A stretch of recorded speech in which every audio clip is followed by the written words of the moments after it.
নমস্কার, আমি টুম্পা। আজকাল যে কারো বাড়িতে গেলে একটা কমন গল্প শোনাই যায়, সেটা হচ্ছে রোগের গল্প, রোগীর গল্প। আর সেই রোগের সঙ্গে লড়াই করার আর্থিক ক্ষমতা আমাদের মধ্যবিত্ত পরিবারের থাকে না।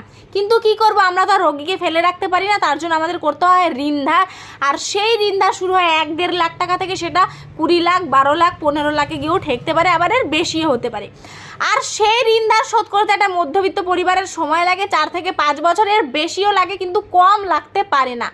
তো এখন বিষয়টা হচ্ছে এই যে আমরা যে সরকারকে ট্যাক্স দিই, তাতে কি আমরা সরকার কি 1% ট্যাক্সে ছাড় দেয়? আমাদের দেয় না। কিন্তু সরকারের থেকে যখন আমরা পরিষেবা নিই, তাহলে সেখানে কেন আমরা 1% ছাড় দেব?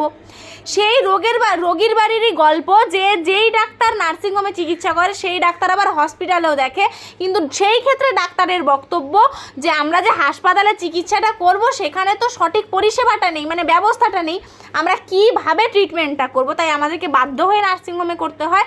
আর আপনারাও নার্সিংহোমে আসেন। তো এই যে এতগুলা স্টেট জেনারেল হাসপাতাল, তারপর জেলা হাসপাতাল, এই সব কিছু তুলে দিক সরকার, যে স্বাস্থ্যসাথী কার্ডে সব তুলে দিক, মানুষ তো পরিষেবা পাচ্ছে না। তো এই সব রেখে কী লাভটা হচ্ছে? আমাদের সরকার যে অনুদানের খাতে লক্ষ লক্ষ কোটি কোটি টাকা মাসকে মাস খরচা করে, এইসবের তো কোনো প্রয়োজন হয় না। অনুদানে মানুষ কদিন খুশি থাকে? 1 দিন 2 দিনের বেশি না। এখন যদি এই স্বাস্থ্য ব্যবস্থাটা ঠিক হয়, উন্নয়ন হয়, তাহলে আমি আপনি বছরের পর বছর ভালো থাকতে পারবো, খুশি থাকতে পারবো। সেই ক্ষেত্রে জনগণকে যখন আমরা 1% ছাড় পাই না ট্যাক্স দেওয়ার সময়, তাহলে পরে জনগণ কেন সরকারকে 1% ছাড় দেবে সুযোগ সুবিধা নেওয়ার ক্ষেত্রে? স্টেট জেনারেল হাসপাতাল নাম, জেলা হাসপাতাল নাম, অথচ ট্রিটমেন্ট হয় শুধুমাত্র সর্দি, কাশি, জ্বর আর পেট খারাপের। আর যদি কোনো একটা ক্রিটিক্যাল, যদি কোনো ডেলিভারি কেসও থাকে, তাতে যদি একটু 19-20 কিছু হয়ে যায়, ব্যাস হাত তুলে দেয়, এখানে হবে না, প্রাইভেটে নিয়ে যাও। আবার কোনো ক্ষেত্রে দেখা যায় ওই ডাক্তারই প্রাইভেটে এসে করছে। কি নেই? ব্যবস্থাটা নাকি হাসপাতালে নেই।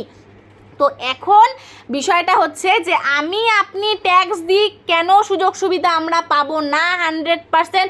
প্রশ্নটা এই জায়গাটা। আর দ্বিতীয়ত, আমরা আজকে এই বিষয়ে আলোচনা করি না, কথা বলি না, প্রতিবাদ করি না বলেই কিন্তু সরকার মাথায় চড়ে বসেছে।